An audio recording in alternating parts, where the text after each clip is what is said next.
안녕하십니까. 적천수에 실려있는 사주로서 삼명통의 이론으로 해석 해독하는 시간으로서 9번째 사주로서 논지지에 예시되어 있는 5번째 사주가 되겠습니다. 명조가 을해, 신사, 무신, 무인이 됩니다. 그를 보면 천간이 간무신월이 되고 지지는 인신사해로 천지가 교전하여 아름답지 않게 보인다. 갑과 무가 충극하고 신과 을이 충극하고 인신충이 되고 사해충이 되어서 천지가 교전하는 사주가 되죠. 그래서 좋은 사주가 아닌 것처럼 보인다. 이렇게 하였습니다. 그런데 좋은 것은 천간의 신과 을로서 정관이 칠살과 혼잡된 것을 해소한다 하였습니다. 천전유 자가라는 말과는 맞지 않는 내용이죠. 사주가 무인 칠살이 있고 을에 정관이 있는데 신금이 정관을 충하여 제거시킨다는 말이죠. 그래서 관살 혼잡을 해소한다는 것입니다. 지지에 인신이 되어 칠살의 방자함을 제한다. 인신충으로 식상성이 칠살을 제어한다는 말이죠. 충하여 제어한다. 그 말이죠. 또 보면 사해충되어 인성이 깨어져 원래 좋지 않은 것인데 입하오 10일로 무토가 사령하여 해수가 죄를 받아 사화가 손상되지 않는다. 사령한 시기가 무토의 시기가 되어서 사해충하여 해수중의 임수가 사화중의 병화를 충하는 것을 막는다는 것이죠. 무토가 사령되어서 힘이 강하기 때문에 임수가 병화를 충하는 것을 막아 즉 인성을 보호한다는 것이죠. 그런데 해중에는 간목도 또 있잖아요. 물론 사령하였기 때문에 무토의 힘이 강하기는 하지만 간목이 또 있지 않습니까? 그리고 시지에 임목으로서 봉기가 갑이 되죠.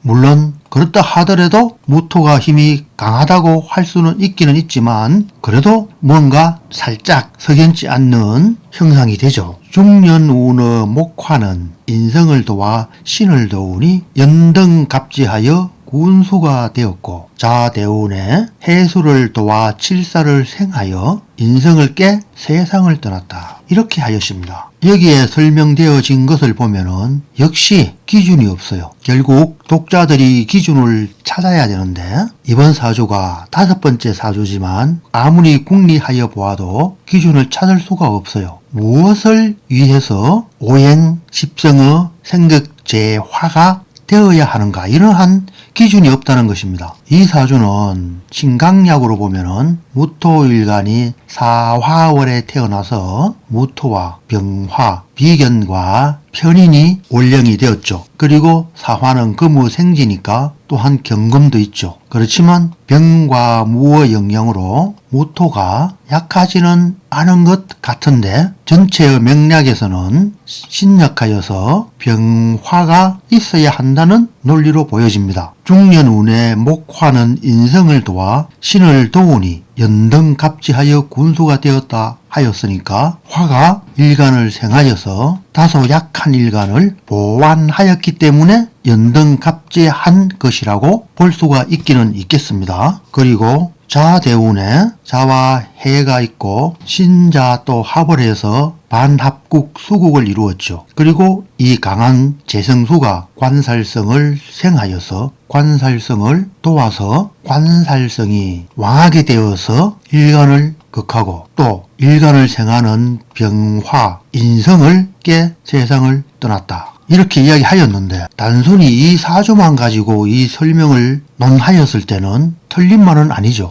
맞는 말입니다. 그런데 다른 사주를 이러한 형태로 과연 논하면은 실제 상황과 맞아 들어갈까 의문을 가지게 됩니다. 왜요? 기준이 없으니까. 결과치를 알고 짜 맞추면은 가능할 수 있지만은 그렇지만 어떠한 기준점을 가지고 어떤 십성오행의 중심 아니면 월령을 중심, 격국을 중심, 신강약을 중심 이러한 중심점을 가지고 모든 사주에 적용하였을 때 다 적용되어지는 그런 기준점이 이 설명에서는 없을 뿐만 아니라 앞에서 이야기한 4개의 사주에서도 다 마찬가지였습니다. 다만 사해충이라는 것이 있기는 있습니다. 앞에 설명한 4개의 사주를 보면은 묘유충이 있고, 역시 두 번째 사주도 묘유충이 있고, 세 번째 사주는 인신충이 있고, 네 번째 사주도 인신충이 있어요. 4개의 사주 다 월령을 충했어요. 그래서 원구결에서 이야기한 지전급 여화, 지지에 싸움이 있으면은 불같이 급한 징조가 나타난다. 그래서 세상을 떠났다. 이렇게 한 것으로 보여지기는 합니다. 앞에서 설명한 4개의 사주도 전부 불록하였다. 세상을 떠났다. 불록이라는 말은 선비의 죽음을 이야기한 거죠. 그래서 월령이 충을 받으면 사망할 수도 있는 사주이다. 이러한 형상징조는 우리가 이해할 수가 있습니다. 그렇지만 연등갑지하여 군수가 되고 이로 공명하고 또는 조업이 넉넉하여서 좋았다 하고, 이런 좋고 나쁨의 형상은 그다 기준이 없어요. 그리고 이 사주에서도 간목은 7살로서 제거하여야 한다는 논리가 있죠. 여기 있는 사주 1번과 2번과 4번 사주는 역시 7살을 제거하여야 한다는 말의 공통점이 있기는 합니다. 일반적으로 7살은 흉신으로서 제거하여야 한다는 논리에 적합한 것을 이야기한 것이니까 이해가 가기는 갑니다. 그렇지만 또 한편으로는 7살이 강한 사주는 과연 다 일찍 죽을까 하는 의문을 가지게 됩니다. 글쎄요. 그리고 중년운에 목화라 했잖아요. 목이 들어왔잖아요. 이게 목이 들어오면은 7살이 들어와서 7살이 강황해지니까 묘나인 대운에 사망할 수도 있지 않을까요? 물론 여기서는 사화중의 병화, 즉 인성을 생하여서 도리어 좋다 하였지만 갑인이 있고 묘대운에는 목이 굉장히 가왕하죠. 또 해도 있잖아요. 그리고 천간에 을목도 있고, 이렇게 가왕한 목이 과연 사중의 병화를 생할 수 있을까요? 이 사주에서도 자대운 계수를 도와서 7살을 생하여 인성을 깨 세상을 떠났다, 불록하였다 하였는데, 앞에서 설명한 사주도 아마도 1번 사주와 2번 사주가 제가 관사를 생해서 사망한 것으로 말한 것이었죠. 그리고 또 이 사주는 식상성이 약하지 않죠. 그래서 여기에 나온 적천수에서 말한 이 내용은 특히